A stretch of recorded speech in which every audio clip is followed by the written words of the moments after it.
yawe yamekuwa suni tu. Katika mkoa wa Morogoro tuna jambo letu tarehe 28 mwezi wa 6. Tunafungua kliniki yetu kubwa pendwa kabisa kwenye mkoa wa Morogoro inayotibu magonjwa yote. Kichwa kuwaka moto, sijui kufanya nini, sijui hasira za ghafla, sijui umefanya nini, sijui kiuno misuli, sijui mwili umefanya nini. Jamani, hii Hebo kliniki ndio hospitali haijawahi kutokea kwenye mkoa wa Morogoro. Tuache hii ya serikali ya mkoa, afu ndio inafuata Hebo kliniki. Kwa hiyo sasa hivi Morogoro mtaradadi, wawekezaji ndio wao wanaotaka Mheshimiwa Rais. Kwa jamani, mje tarehe 28 mwezi wa 6, mkoa wa Morogoro kumiamka.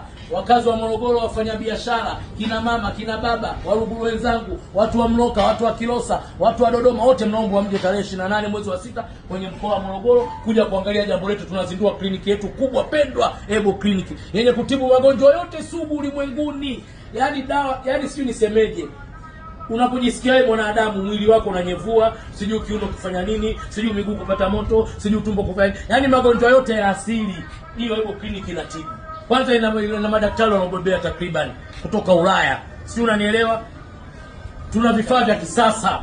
Si unanielewa? Yaani Hebo kliniki ndio imekuja kuumaliza mkoa wa Morogoro, kuwafurahisha wakazi wake wa Morogoro. Sawa jamani? Kwa hiyo mje tarehe 28 kwenye mkoa wetu wa Morogoro. Hebo kliniki ndani ya nyumba ndio inazinduliwa. Kwa wakazi wengi wa Morogoro walikuwa wanaisubiria kwa hamu Hebo kliniki ni nini na Hebo kliniki itakuja kutoa huduma gani kwenye mkoa wa Morogoro. Ndio imekuja kutoa magonjwa yote sugu na kutibu magonjwa yote yaliyoshindikana. Ndani ya Hebo kliniki ndio mabingwa. Naomba tarehe 28 mje wananchi wangu wote, wakazi wote wa Morogoro. Hebo kliniki ndio habari ya mjini.